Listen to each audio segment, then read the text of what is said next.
My name is Cordelia Haynes, and I'm sitting across from my boss, Thaddeus Morse, as he slides a sheet of paper across his glossy desk toward me. It's my annual review, and I've been with this marketing consultancy for 8 long years. He's wearing that particular look he gets when he believes he's about to drop crushing news, like a cat who's finally cornered its prey. "We're cutting your salary in half," he says, leaning back in his leather chair. "Take it or leave it. The figure on that paper is so low it wouldn't even cover my rent." I glance up at him, and he's actually grinning. 8 years of 60-hour weeks, of salvaging his reputation countless times, of being the one every client truly speaks to while he takes credit for everything I do. 8 years, and this is what he thinks I'm worth. "I understand," I reply evenly. "When does this begin?"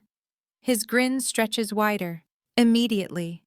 I nod and fold the paper carefully. "Perfect timing," I tell him, and something flickers in his expression because my reaction isn't at all what he expected. Before I go deeper into what happened, please take a moment to tell me in the comments where you're listening from, because I want to know where my story is reaching people across the world. And also like, subscribe, and tap the bell icon, because what I'm about to reveal will show you exactly how someone can believe they hold all the power, only to discover they never had any at all.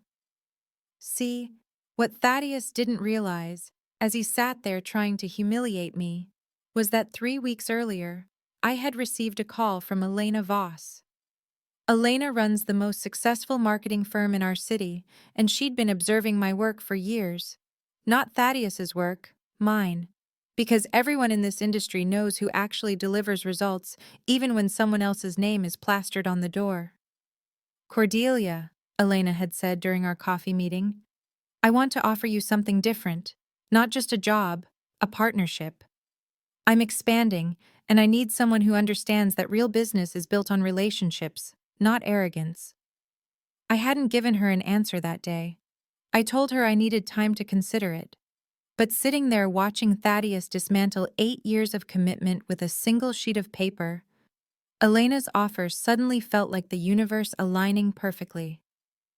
You have to understand something about Thaddeus Morse. He inherited this company from his father 12 years ago. Never spent a single day in client services. Never had to win over a difficult customer or stay up all night repairing someone else's blunder. He's one of those men who thinks showing up and having his name on the building automatically makes him irreplaceable.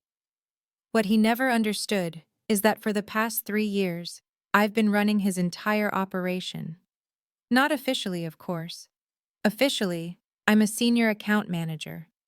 But in reality, every major decision funnels through me first.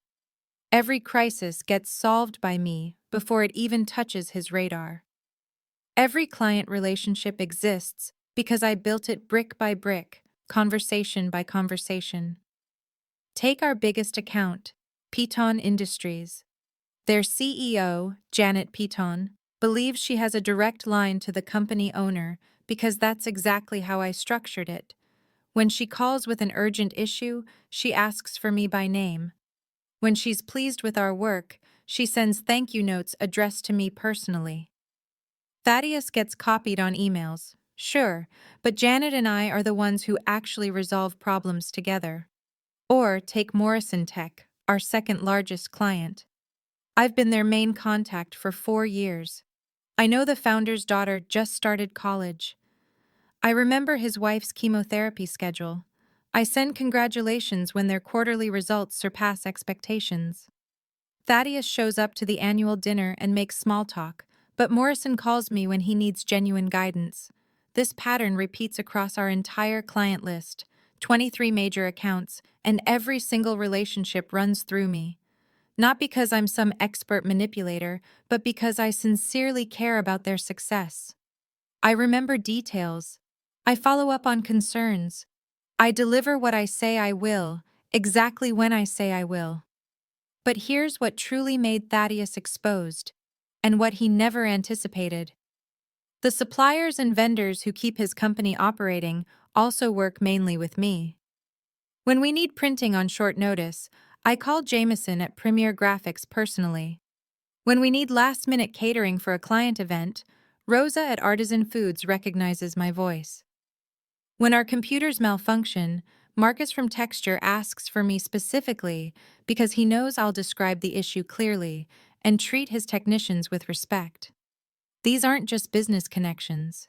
They're human relationships built over years of steady, considerate interaction. While Thaddeus was playing golf and attending networking events where he'd pass out business cards to people who'd forget him within a week, I was creating a foundation of genuine professional relationships based on ability and mutual respect. Even his employees gravitate toward me. When someone's confused about a project, they come to my office. When there's a clash between departments, they ask if I can mediate. When people think about quitting, they confide in me first. Not because I positioned myself as some alternative authority figure, but because I actually listen and help resolve issues instead of simply delegating them to someone else. The week after my meeting with Elena, I started paying closer attention to just how much of Thaddeus's business depended on me personally. It was overwhelming. I was copied on at least 90% of significant emails. My phone number was the one most clients had saved. My relationships were the ones that brought in repeat business and referrals. I realized that Thaddeus had made a classic mistake. He'd built a business where he was the visible front, but I was the true foundation. Remove me, and everything else had nothing solid to stand on. So when he slid that salary cut across his desk with such blatant satisfaction, when he stared at me like I was some disposable employee who should be grateful for whatever scraps he tossed my way, I knew exactly what I was going to do. Perfect timing, I'd said, and I meant every word. I stood up from his office that day and walked straight to my desk. I opened my computer and typed a concise, professional email to Elena Voss. I accept your partnership offer. When would you like me to begin? Her reply came back within 20 minutes. How about Monday? It was Thursday. That afternoon, I submitted my formal resignation to Human Resources. 2 weeks' notice, as required by my contract. Courteous, professional, giving him time to transition my responsibilities to someone else.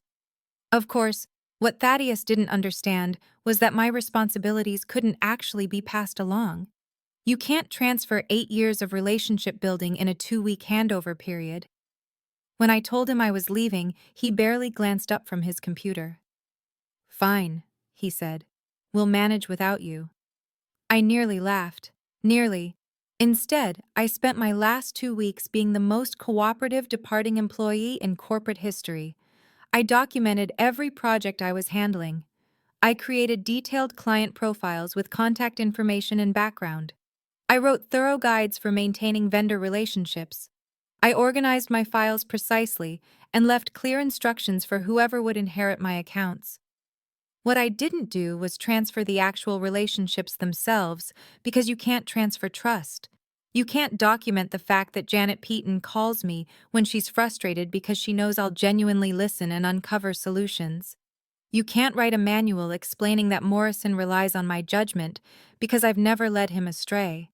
You can't hand over the respect I've earned from suppliers who know that when I promise something, it gets done. On my final day, I cleaned out my desk while Thaddeus was in a meeting. I took my personal belongings, my diplomas, a few plants I'd brought to brighten the space. I left behind all the company property, all the client files, all the business records. I wasn't taking anything. I was simply no longer available to be the invisible structure holding everything together. I shook hands with colleagues, hugged a few people I'd worked closely with, and walked out precisely at 5 o'clock on Friday afternoon. Monday morning, I began my new role as Elena's partner at Voss Associates. We'd restructured the partnership so I'd have equity and decision-making authority from day one.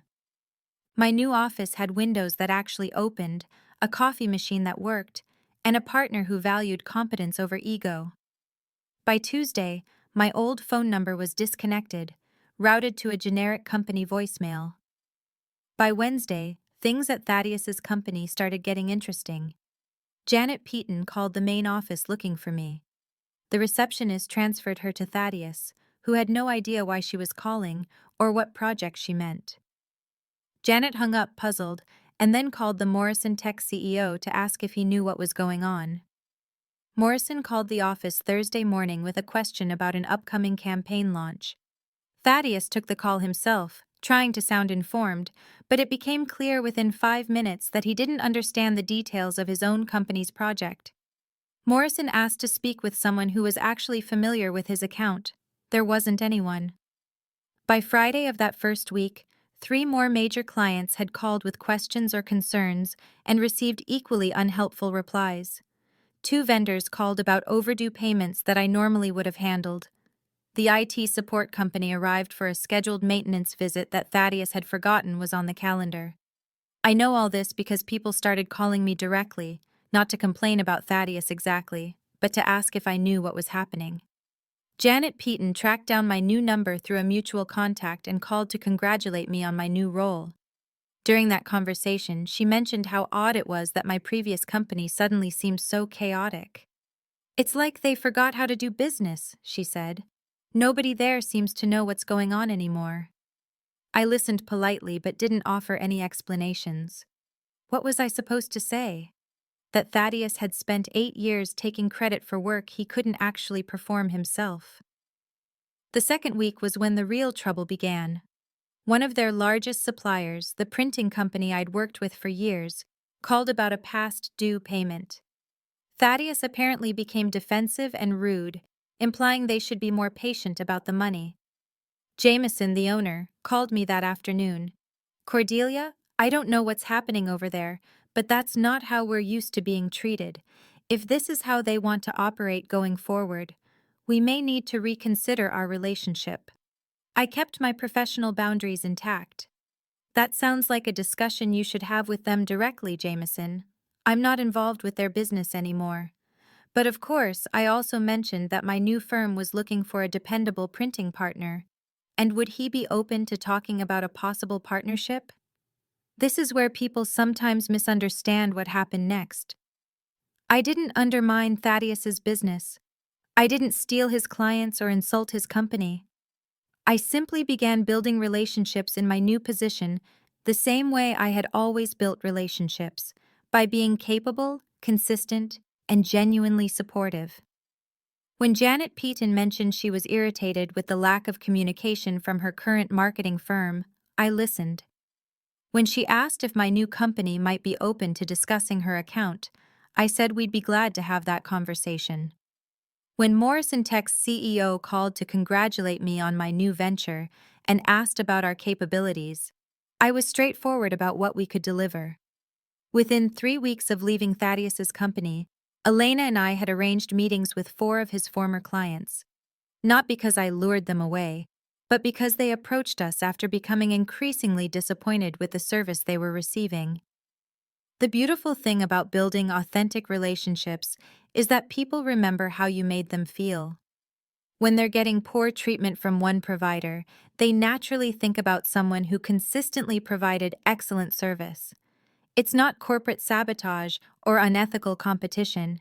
It's simply basic human nature. By the end of my first month at Voss Associates, we'd signed 3 new major accounts. All of them happened to be companies I'd previously worked with, companies that had become frustrated with their current marketing firm's inability to offer the level of service they were used to. The turning point came when Morrison Tech made the switch. Their CEO called Thaddeus personally to explain that they'd be moving their account to a firm that better understood their needs. Thaddeus apparently turned hostile, accusing Morrison of being influenced by a former employee. Morrison called me that afternoon laughing. "Cordelia, that man just proved exactly why we made the right decision. He spent 10 minutes yelling at me about employee loyalty and competitive ethics, but he couldn't answer a single question about our actual business requirements. It's like he never understood what we do or why we hired his company in the first place." That's when I realized what was really happening. He hadn't just lost me as an employee, he'd lost the person who acted as the translator between his ego and the actual requirements of running a company. Without me there to bridge that gap, clients were getting unfiltered exposure to his incompetence.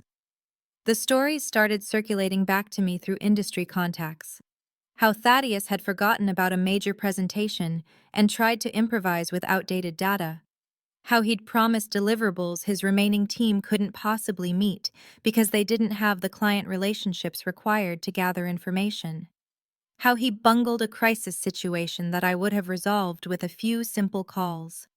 Each misstep made my former clients more grateful for the level of service they were now receiving from Elena and me. Each interaction with Thaddeus reminded them why they had actually appreciated working with his firm when I had been the one quietly making everything function. 6 weeks after I left, I bumped into one of my former co-workers at a coffee shop. She looked exhausted. "Cordelia, it's chaos over there," she said. "Thaddeus keeps telling us to handle things you used to do, but none of us know how. Half the vendors won't return our messages. Clients are constantly asking where you went, and Thaddeus just keeps saying, 'We need to figure it out because business has to move forward.'" I felt genuinely sorry for her and the others who were dealing with the aftermath of his mismanagement. They were good people stuck in an impossible situation. "Are you looking for other opportunities?" I asked. "Everyone is," she said. "But Thaddeus has started making threats about non-competes and legal action if anyone else leaves." That's when I knew he was genuinely panicking. Empty legal threats are what incompetent leaders reach for when they realize they've lost control of a situation they never truly understood. Elena and I began receiving calls from talented people at his firm.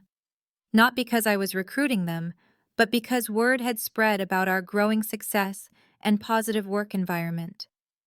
When people feel trapped in a sinking operation, they naturally drift toward opportunities that appear stable and rewarding. We hired 3 of his former employees over the next month. All of them gave proper notice. All of them were released from any legitimate contractual restrictions, and all of them were eager to work somewhere their abilities would be respected rather than ignored. With each new hire, we gained deeper institutional awareness about accounts that were struggling at the old company. Not proprietary data or confidential secrets, but general industry knowledge and professional insight these individuals had gained over years of experience. The final domino fell when Peaton Industries made their choice to switch agencies. Janet called me personally to explain their decision. "Cordelia, we've been trying to make it work with your old company for 2 months now, but it's like working with strangers. Nobody there understands our business or our history. Every conversation starts from scratch. We're paying premium prices for amateur results." When Elena and I secured the Peaton account, we became the fastest-growing marketing firm in the city. In 3 months, we'd gone from a small boutique operation to a major force in the local market. All because Thaddeus Morse believed slashing my salary would teach me my place. The last time I saw him was at an industry networking event about 4 months after I had left his firm. He looked awful, stressed, drained, defensive. When he spotted me across the room, he actually tried to approach. "Cordelia," he said, "we need to talk." I was courteous but firm. "I don't think there's anything for us to discuss."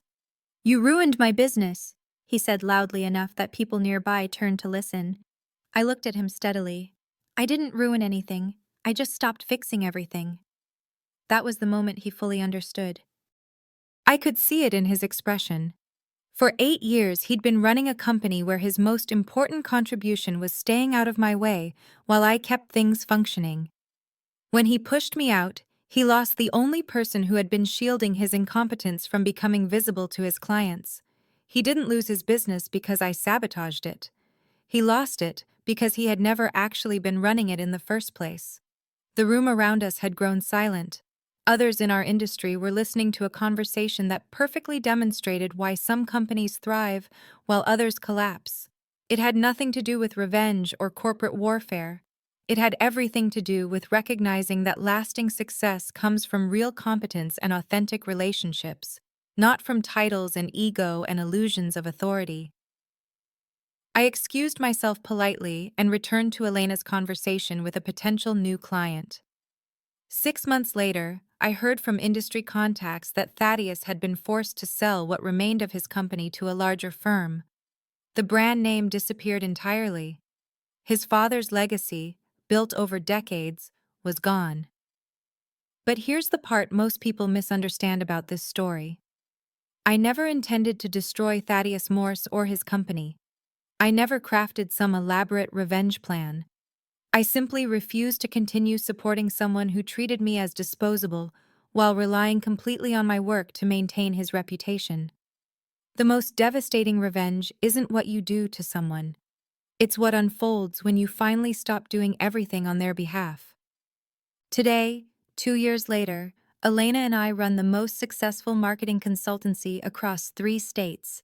We have 47 employees, offices in 2 cities, and a client waitlist stretching nearly 6 months. Forbes highlighted us in an article about women-owned companies transforming their industries. The local business journal even named me Entrepreneur of the Year. But that isn't the twist I want to share. The real twist is what happened to Thaddeus after his company collapsed, and how it led to the most unexpected phone call I've ever received. Remember how I mentioned he was forced to sell whatever was left of his business? What I didn't know then was who ended up buying it. Turns out it was purchased by Meridian Holdings, one of those enormous corporate investment groups that scoop up failing companies, strip them for assets, and either flip them or shut them down completely. Thaddeus walked away with just enough money to clear his debts and maybe survive 6 more months. Not exactly the cushy retirement he probably pictured when he inherited his father's firm. For nearly a year after that, I didn't hear anything about him. Occasionally, someone would mention spotting him at networking events trying to patch up his reputation, but nobody took him seriously anymore. Word spreads quickly in our industry, and everyone already knew what had truly happened to his company. Then, about 8 months ago, something unusual began happening. I started receiving calls from headhunters asking if I could provide insight into Thaddeus Morse's background and work history. Apparently, he was applying for senior leadership roles at various firms. And his resume made it sound like he'd been some kind of visionary executive who built a thriving agency before choosing to pursue new challenges. I was always honest with those recruiters.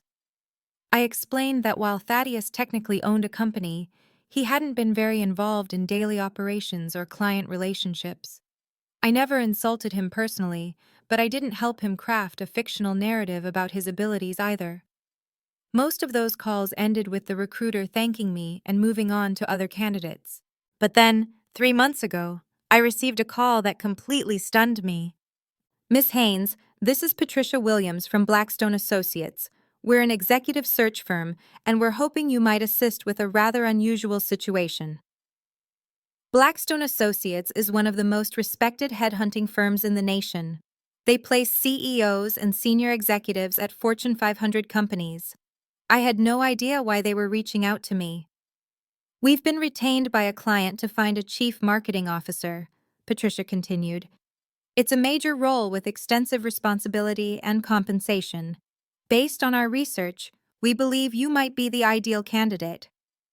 I was flattered but puzzled. "I appreciate the offer, but I'm very satisfied with my current work. I'm a partner at my own firm." "We understand," she replied, "and we respect your accomplishments. But this opportunity is exceptional. Our client is searching for someone with your specific blend of relationship-building ability and operational expertise. The compensation begins at $400,000 annually, plus equity and bonuses." That definitely caught my attention, not because I wanted to leave Elena or our company, but because an offer like that meant they were serious about finding someone extraordinary. "Can you tell me who the client is?" I asked. "That's where things become sensitive," she said. "The role is with Meridian Holdings, specifically to oversee marketing operations for their recently acquired businesses. They're seeking someone who can repair client relationships and restore operational structure to companies that have suffered under poor management." I nearly dropped the phone. Meridian Holdings, the firm that had bought Thaddeus's company. "I'm not sure that particular role is a good fit for me," I said carefully. "Miss Haynes, please at least consider meeting with them. They're prepared to offer significant autonomy and resources, and frankly, They specifically requested you by name after reviewing your work and reputation. That evening, I discussed everything with Elena. The entire situation felt unreal. They want you to rehabilitate companies ruined by incompetent leadership, Elena said. That's actually a fascinating position. You'd be doing what you used to do for Thaddeus, but for multiple organizations, and with real recognition and proper compensation. And as for working for the company that bought his firm, why does that bother you? It just feels strange, I admitted. Cordelia, you didn't make his business collapse. You simply stopped preventing it from collapsing. If Meridian Holdings realize they need someone with your abilities to fix similar problems, that's a compliment to your expertise. I decided to take the meeting, mostly out of curiosity. Meridian Holdings' office was in a downtown skyscraper with sweeping views of the entire city. Patricia Williams greeted me in the lobby and escorted me to the 42nd floor, where I met David Chen, the regional director overseeing their latest acquisitions. David wasn't anything like what I expected. Mid-40s, calm, highly informed about organizational structures. He had clearly studied my background and the situation with Thaddeus's company. Cordelia, thank you for coming. I want to be completely candid about why we're interested in you. He pulled out a thick binder and set it on the conference table between us. Over the last 18 months, Meridian has acquired 7 small to mid-sized companies in different sectors. All of them were failing when we bought them, and all of them showed the same underlying pattern of dysfunction. Skilled employees being undervalued by ego-driven leadership. Strong client relationships being ignored or mishandled. Operational expertise being pushed aside in favor of superficial leadership. He opened the folder and revealed detailed analyses of each acquisition. In every case, we found that the true value of the company lived in the relationships and skill sets of mid-level employees who were never properly supported or compensated. When we attempted to rebuild these companies using standard management strategies, we struggled to restore the client trust and operational stability that had originally made them successful. I could already see where this conversation was headed. You want me to help you identify and retain the individuals who actually kept those companies running. Precisely. But beyond that, we want you to create a structured approach for restoring companies that have lost their operational core due to ineffective leadership. We believe you understand something about business relationships that most executives completely overlook. David leaned forward in his chair. We've studied what happened with your former employer's organization, not to assign guilt, but to understand the internal dynamics that caused such a rapid collapse. What we uncovered was remarkable. He pulled out another report. This one centered specifically on Thaddeus's company.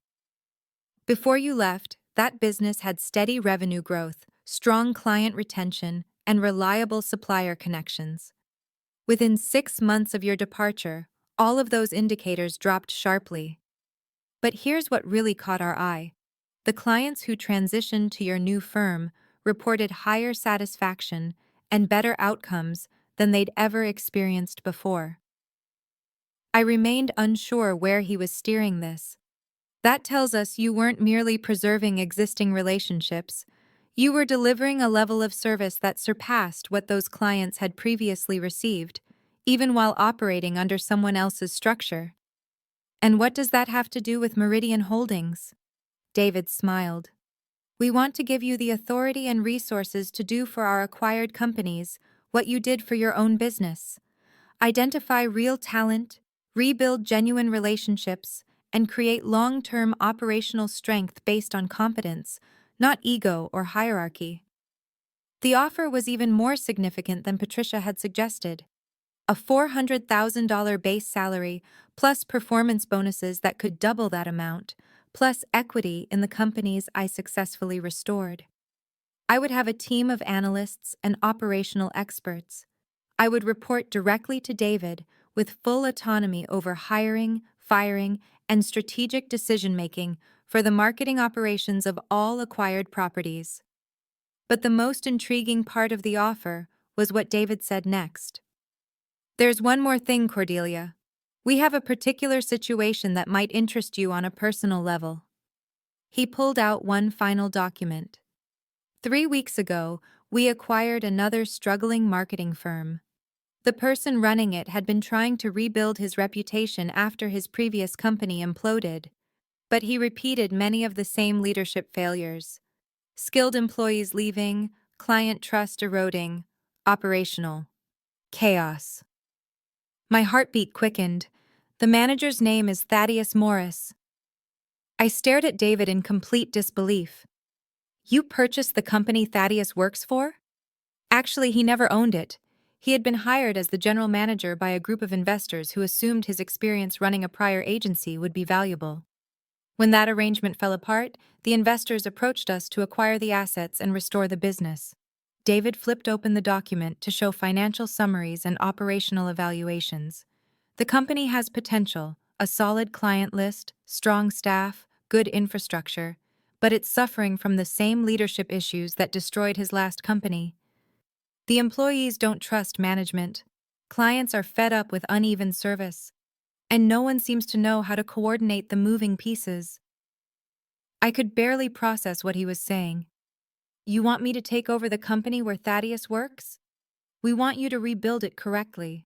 What happens to Mr. Morris would be entirely your choice as the operational director. You'd have full authority over the staffing and leadership structure. The irony was so perfect it almost didn't feel real. The universe was handing me the chance to become Thaddeus's superior, to control his professional future, to determine whether he stayed or left. It was the ultimate revenge scenario, delivered to me on a silver platter. And that's when I realized something important about who I had become. I didn't want it. Not because I wasn't upset about how he treated me, not because I believed he deserved a second chance, but because accepting that role would mean dedicating my energy to repairing damages caused by someone else's incompetence, instead of continuing to build something meaningful with Elena. David, I'm genuinely honored by this proposal. The compensation is impressive. The role is demanding, and I can see how it would be professionally fulfilling. I paused to collect my thoughts, but I've invested 8 years of my career boosting someone else's ego and fixing mistakes I never caused. I'm not willing to repeat that, even with better pay and acknowledgement. David looked let down, but not shocked. I completely understand. We had to extend the offer because you're precisely the kind of leader we need, but we respect your choice to prioritize your own company's expansion. As I exited the building, Patricia walked me to the elevator. Can I ask you something off the record? She asked. Go ahead. When David mentioned the Thaddeus Morse situation, I noticed your expression shift. Was there some personal history that made the offer less appealing? I reflected on that question as the elevator dropped 42 floors. Actually, it was the opposite. I told her, the personal history made me realize that the best revenge isn't gaining power over someone who harmed you. It's creating something so successful that their opinion of you becomes completely meaningless. 6 months later, Elena and I launched our third office. We now employ 63 people, including 12 former employees from various companies that Meridian Holdings has acquired and transformed. Our client list includes Fortune 500 companies, and we've been contacted by 3 separate investment firms about expansion possibilities. Last month, I received an invitation to speak at the National Marketing Association's annual conference about sustainable growth and genuine leadership, the keynote speech to an audience of 1,500 industry professionals. Thaddeus will likely be in that crowd. He still shows up at industry events, still attempts to network his way into fresh opportunities. If he's there, he'll watch me earn recognition for the expertise he never bothered to value when he had the chance. But here's what I've discovered about real success. It's not about proving anything to those who underestimated you. It's about building something so substantial and purposeful that their validation becomes irrelevant. The best revenge isn't ruining someone who wronged you. It's becoming so successful that you stop remembering they exist. And when you do recall them, you realize their ability to harm you vanished the moment you stopped seeking their approval. That salary cut Thaddeus gave me 2 years ago was meant to remind me of my place. Instead, it reminded me of my value. If this story connected with you, please share it with someone who needs the message. Leave a comment telling me about a moment when someone underestimated you and how that experience shifted your view of your own potential. And if you're currently in a situation where you feel overlooked or taken for granted, remember that the strongest thing you can do is stop shrinking yourself to fit someone else's insecurity. Your worth isn't defined by how others treat you. It's defined by what you choose to build once you finally decide you deserve better.